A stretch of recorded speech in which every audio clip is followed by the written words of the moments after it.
तो आज ईद का त्यौहार है, तो इस ईद के त्यौहार पर मैं आपके माध्यम से सभी को बहुत बहुत बधाई और शुभकामना देता हूं।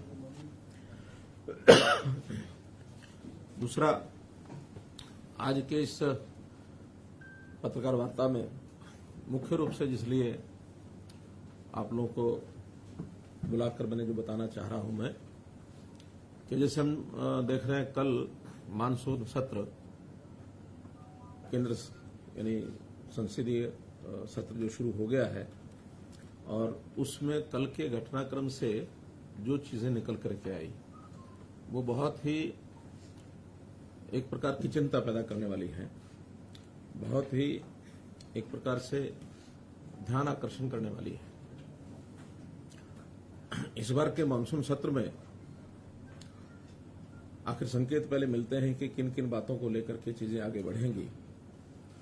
तो ऐसा माना जा रहा है कि इस बार किसानों के लिए, युवाओं के लिए, महिलाओं के लिए, पिछड़े वर्ग के लिए कुछ योजनाओं पर चर्चा जरूर लोकसभा के सेशन में होनी थी, होनी भी है अभी, और उसमें कई प्रकार की बातें उनके अधिकार क्षेत्र को बढ़ाने के लिए आने वाली है, ऐसा जो पहले से इंगित है।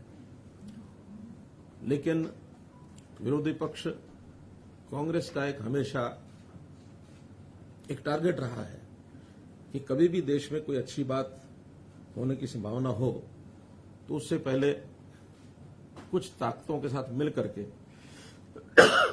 उन चीजों को कैसे डिरेल करना है, प्रारंभ में ही उसके ऊपर कोई ना कोई प्रश्न चिन्ह खड़ा कर दिया जाए। तो जिस प्रकार कल उन्होंने ये सब किया है कि एक कंपनी है पेगासस, जिसकी मदर कंपनी एनएसओ है, उनके माध्यम से जो जासूसी और फोन टेपिंग की बात चलाई गई है, वास्तव में तो कांग्रेस का एक चरित्र रहा है कि जैसे वो खुद हैं ऐसा ही वो सबके ऊपर लांछन लगाने की बातें करते हैं, क्योंकि उनका इतिहास भरा पड़ा है। जब अपने यूपीए के कार्यकाल में ये सब वो करते रहे, न केवल विपक्षी दल के लोगों के साथ, बल्कि उनका तो अपना घर भी इन चीजों से भरा हुआ है कि अपने ही लोगों की फोन टेपिंग, अपने ही लोगों की जासूसी, ये सब वो कराते रहे हैं। उनको लगता है कि शायद सभी ऐसा करते होंगे, जबकि हमारी सरकार का किसी प्रकार का दूर दूर तक इसके साथ कोई लेना देना नहीं है।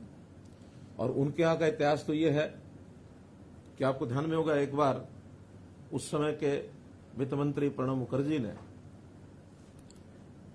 जो उस समय के गृह मंत्री थे पी चिदम्बरम, उनके खिलाफ कितना एक सीरियस, एक खतरनाक पत्र लिखा था कि गृह मंत्री वित्त मंत्री के फोन टेपिंग करा रहे हैं। कैसे चंद्रशेखर की सरकार को दो जासूसों की कहानी बनाकर कैसे गिरा दिया गया। कांग्रेस ने अपना समर्थन वापस ले लिया था। 9000 लोगों की ऐसी एक लिस्ट है जो यूपीए के समय जिन लोगों की फोन टेपिंग होती रही, 9000। तो ये इतिहास भरा पड़ा है उनका, क्योंकि उनको किसी पर भरोसा ही नहीं रहता है। लोकतांत्रिक तरीकों से चीजों को चलाने का उनका विश्वास नहीं है। लोकतंत्र की हत्या कैसे की जाती है, ये इमरजेंसी में हमने देखा है। ये भी उसी कांग्रेस के कारनामों की एक उदाहरण है। तो इसलिए जासूसी में उन्होंने अपने जो साथी उनके थे, चाहे वो सीताराम येचुरी वामपंथी नेता हैं, जयललिता हैं, चंद्रबाबू नायडू हैं, ममता बनर्जी हैं, उनके फोन टेपिंग ये उन्होंने कराई। इनकी शिकायतें रही हमेशा। जब न्यूक्लियर डील था उस समय अमर सिंह की फोन टेप कॉल्स ये इन्होंने कराई है। अमर सिंह ने खुलकर शिकायतें की कि मेरे फोन कॉल्स को टेप किया जा रहा है। तो ये इनकी संस्कृति रही है, इस संस्कृति से बाहर नहीं निकले हैं। और जब भी कोई, इनका टाइमिंग बड़ा सेट होता है। इस टाइमिंग में जब इनको लगता है कि आज हमें और कुछ नहीं मिल रहा, क्योंकि इस समय नरेंद्र मोदी जी का जिस प्रकार का पिछले 7 साल से 8 साल से कार्यकाल जो अब पूरा हो रहा है, इसमें इनको कुछ नहीं मिला है। जनता हित की, राष्ट्रवादी विचारधारा की एक सरकार चल रही है, और इसमें खास करके वो भी जब षड्यंत्र रचते तो विदेशी सहायता लेकर रचते हैं। यानी अब ये अगर हम पेगासस देखें तो एक दिन पहले 18 तारीख को एक स्टोरी ये लीक कराई जाती है द वायर के माध्यम से, और ये द वायर भी ये वामपंथी पत्र है, वामपंथियों का एक इस प्रकार का एक बना हुआ है नक्शस। और उससे पहले कुछ दिन पहले यूरोप के अंदर एमनेस्टी नाम की जो संस्था है वो अपने वेबसाइट के ऊपर इन कहानियों को चलाती है। एमनेस्टी ने वहां से छापा, यहां वायर ने पकड़ लिया, और वायर ने उठा करके ये विषय उड़ा दिया कि यहां तो पता नहीं कितने लोगों की सारी फोन टेपिंग हो रही है और उनके मंसूबे जो किए जा रहे हैं। हमको क्या जरूरत है इनके फोन टेपिंग करने की, क्योंकि तो बिना फोन टेपिंग ही जनता में जो बोल देते हैं वही इतना हास्यास्पद होता है कि उसी का जो इनको खामियाजा भुगतना पड़ता है। तो हमको इनके अंदर की बातें ज्यादा निकालने की जरूरत होती नहीं है, ये बहुत कुछ वैसे ही बोल जाते हैं। और इस सारी स्टोरी की सत्यता तो, ऑथेंटिसिटी तो हम इस बात से दान कर सकते हैं, ये एमनेस्टी संस्था ये इंटरनेशनल है, तो इंटरनेशनल संस्था की अपने जो उनके जिसको कहना चाहिए उनकी अपनी विश्वसनीयता, उसके ऊपर प्रश्न चिन्ह है। एमनेस्टी जब ये भारत में आकर के काम करने लगी तो इनसे पूछा गया कि आप ये सब काम करते हैं, आपने सोर्स ऑफ फंडिंग ये बताओ। तो इन्होंने सोर्स ऑफ फंडिंग बताने के बजाय ये कह करके कि भारत में काम करना बड़ा मुश्किल है, यहां से बिस्तर बोरी लग जाओ, और ये एमनेस्टी बिस्तर बोरिया बांध के चली गई। तो जो संस्था अपने सोर्स ऑफ फंडिंग नहीं बता सकती, उसकी कहानी के ऊपर विश्वास कैसे किया जा सकता है? इसका मतलब कहीं ना कहीं इनके सबके तार ऐसी संस्थाओं से जुड़े हैं जो भारत देश की इमेज को खराब करना चाहते हैं। कांग्रेस के ऊपर मेरा सीधा आरोप है, कोई ऐसी बात हमारे खिलाफ कहें, नरेंद्र मोदी जी के खिलाफ कहें या केंद्र सरकार के खिलाफ कहें, जिसका कम से कम देश की जो हमारी संप्रभुता है, देश का जो हमारा मान सम्मान है, उसका तो ध्यान रखें। कोई अपने देश के अंदर की कोई बातें कह करके अगर कोई आलोचना होती है तो हम सहन भी करते हैं, कोई दिक्कत नहीं है। लेकिन जिन बातों को लेकर के हमारे देश की इमेज विदेशों में घटती है, ऐसी चीजों से इनको सावधान रहना चाहिए। इस प्रकार के खेल ना खेलें, वरना देश का अहित होगा, हमारे बारे में विश्वसनीयता ये घटेगी। आज देश दुनिया में किसी एक लेवल पर पहुंचा है, वो मोदी जी की नीतियों के कारण से, एनडीए की नीतियों के कारण से हम लोग कहीं पहुंचे हैं।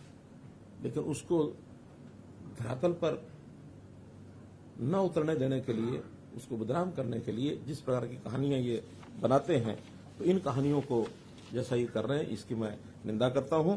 और कुल मिलाकर के देश की जनता इन बातों को ध्यान रखेगी कि ऐसे किसी विदेशी संस्था के साथ कांग्रेस जो षड्यंत्र करके जिस प्रकार का ये फोन टेपिंग कंट्रोवर्सी को इन्होंने उछाला है, ये सिस्टमेटिक तरीके से भारत की प्रतिष्ठा को चोट पहुंचाने का ये काम है। इसकी निंदा हम सब करते हैं। इतनी ही बात आज की इस प्रेस कॉन्फ्रेंस में मुझे आपके सामने रखनी थी। जो आप ये जिनका बता रहे हैं, ये आपके पास आधिकारिक सूचना भारत सरकार से आई है, जैसे कि क्योंकि इंटरनेशनल और नेशनल इशू चल रहा है, तो आपके पास, हमारे पास अपना जो सूचना है, जिस अधिकार से आप कह रहे हैं कि ये सब षड्यंत्र रच रहे हैं, ये पॉलिटिकल स्टेटमेंट की चीफ मिनिस्टर का आधिकारिक बयान भी हो सकता है, तो इसका आधार क्या है? ये आधिकारिक बयान है। जब से कल ये सारा लोकसभा विषय उठा है, मैं इसके ऊपर 10 घंटे लगातार मैंने लगाए हैं। मेरी जानकारियां ऑथेंटिक जानकारियां हैं, ये सरकार की एजेंसियों के माध्यम से भी जानकारियां हैं, ये वेबसाइट के माध्यम से भी जानकारियां हैं, ये मीडिया के माध्यम से भी जानकारियां हैं। सभी सोर्सेज से जानकारियों के आधार पर मैं कह रहा हूं, क्योंकि जब एमनेस्टी इंटरनेशनल भारत में आया, उनसे भारत सरकार ने पूछा कि आपके सोर्स ऑफ फंडिंग क्या है। उन्होंने बताया नहीं, बल्कि अपना बिस्तर बोरी लाद करके चले गए। ये तो फैक्ट है। इस फैक्ट के अंदर मुझे कोई अनुमान नहीं लगाना है। कांग्रेस का जो इतिहास है पिछला, वो सारा फैक्ट है। चंद्रशेखर सरकार गिरी कि नहीं गिरी? 2 जासूसों के जासूसी के कारण से गिरी ना। हरियाणा पुलिस के जासूसों के ऊपर ये ब्लेम लगाया गया क्योंकि कांग्रेस को समर्थन वापस लेना था। आखिर प्राइम मिनिस्टर के घर के बाहर 2 सीआईडी वाले मिल जाएंगे तो इसे सरकार गिरती है क्या? सीआईडी वालों के अपने काम है, करते हैं। अब मेरे बगल में सीआईडी चीफ बैठे हैं, तो इसका क्या मैं क्या कहूं कि भी ये सब सीआईडी करने आए हैं? पर इनको आप साथ में लेकर कोई मकसद तो है? मकसद तो यह है कि इनकी जानकारियां बहुत ज्यादा हैं। इनकी जानकारियां, सीआईडी का काम होता है जानकारियां रखना, और जानकारियां मैंने इनसे भी ली हैं। ये भी पहले आईबी में थे। यही मैं जानना चाह रहा था जी। नहीं, उसमें मुझे आपत्ति नहीं है बताने में। जो फैक्ट्स हैं वो फैक्ट्स हैं, और ये सारी जानकारियां हम सामान्य व्यक्तियों की बजाय जो प्रोफेशनल इंस्टीट्यूशंस हैं वो ज्यादा जानकारी रखते हैं, हमसे ज्यादा रखते हैं। इनका काम है ये। आपने कहा कि 10 घंटे अध्ययन किया, जो उसमें नाम आया उसमें कुछ आपकी पार्टी के नेताओं के भी नाम है, तो देखिए इस तरह के आरोपों का क्या है? विपक्ष की जासूसी कराया। देखिए ये जो एजेंसियां होती हैं जो इस प्रकार के खुफिया तंत्र के सॉफ्टवेयर बनाती हैं, उन्होंने एक सॉफ्टवेयर बनाया हुआ है। वो सॉफ्टवेयर दुनिया को बेचते हैं। किसको बेचते हैं, किसको नहीं बेचते हैं, उनका अपना इंटरनल मामला। कौन खरीदता है, कौन नहीं खरीदता, ये खरीदने वाले का मामला है।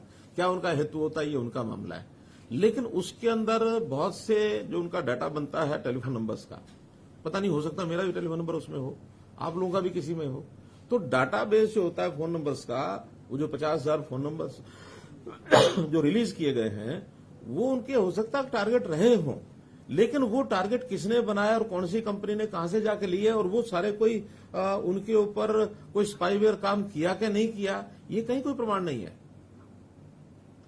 मेरा फोन भी है, मैं भी सावधानी से ही अपनी बात करूंगा, क्योंकि हो सकता है मेरे फोन भी कहीं ना कहीं किसी ने लगा रखा हो।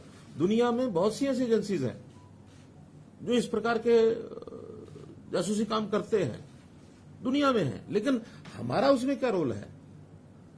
हम तो हो सकता है स्वयं उसमें फंसते हो, लेकिन हमारा इसमें रोल नहीं है। अगर कोई जासूसी कंपनी ने कोई 50,000 नंबर आउट किए हैं, तो ये वो कंपनी अपनी रिसर्च सेंटर में बताएगी कि क्या है क्या नहीं है। ये शोर तो यही मच रहा है सर कि ये जो पेगासस का जो सॉफ्टवेयर है वो केवल सरकार को ही बेचते हैं, प्राइवेट नहीं, प्राइवेट एजेंसियां भी लेती हैं उनसे।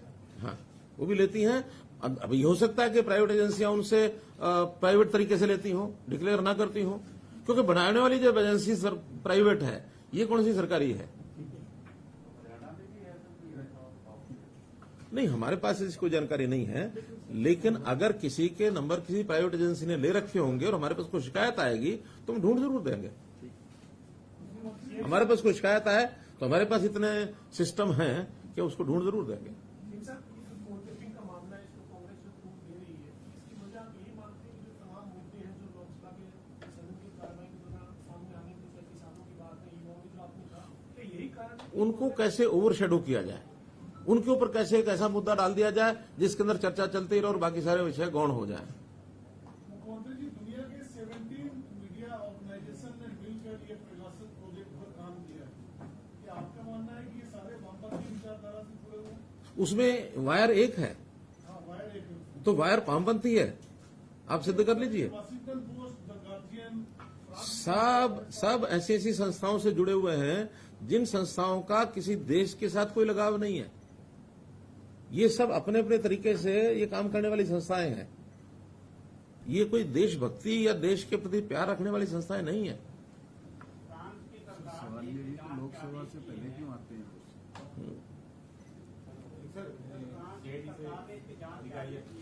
हाँ, क्या करें? हाँ,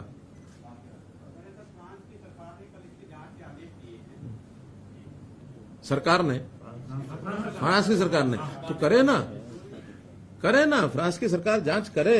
और जांच के तथ्य जो सामने आएंगे उसके बारे में अपनी टिप्पणी करेंगे कि हाँ सरकार ने किस मंसूबे से की है। क्योंकि कोई दूसरा देश किसी दूसरे देश के बारे में कोई बात टिप्पणी करता है और कोई जांच कराता है, उसका भी अपना कोई मंसूबा हो सकता है।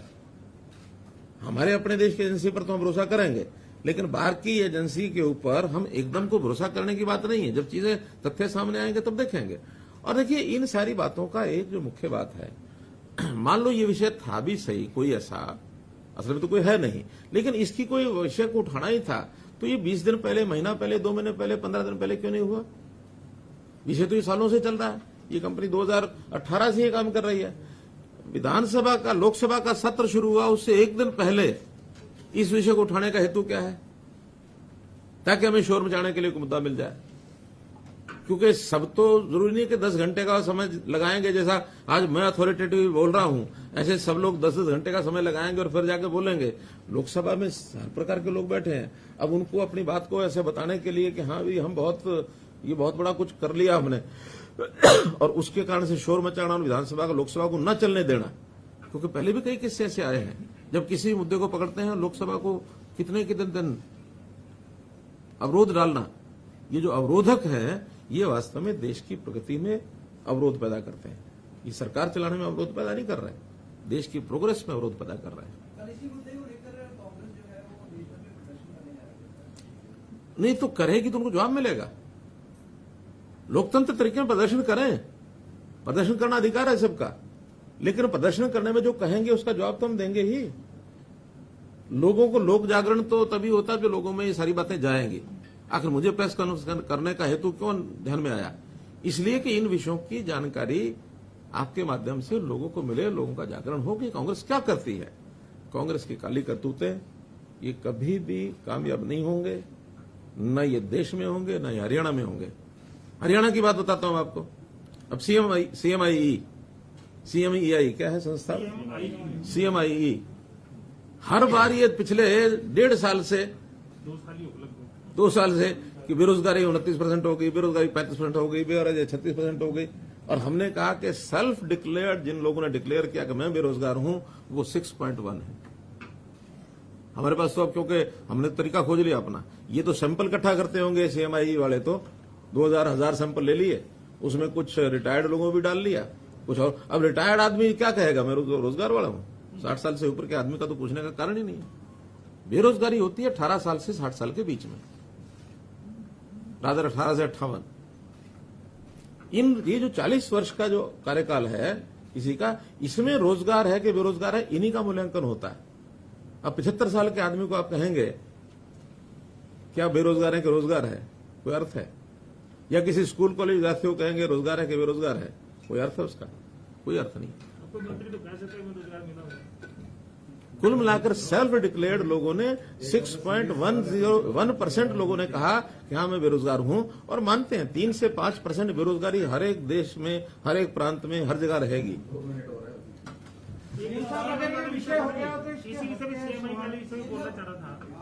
मैं बहुत जल्दी फिर मिलने वाला हूं साहब, फिर करेंगे।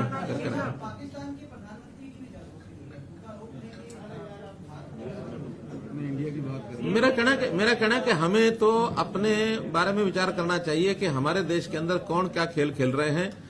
आखिर चाहे पॉलिटिकल पार्टियां हों, चाहे इंडिविजुअल्स हों, चाहे कंपनीज हों, चाहे समूह हों, कोई भी हो, देश हित को जरूर सर्वोपरि रखना चाहिए, देश हित के खिलाफ नहीं जाना चाहिए। और आज का ये जो विषय मैं बता रहा हूं, ये देश की प्रतिष्ठा को एक चोट पहुंचाने वाला विषय है। इस ओर जरूर आप यानी जनता को बताएं, अपने साधनों से बताएं। इतनी बात मुझे कहनी है। बहुत बहुत धन्यवाद।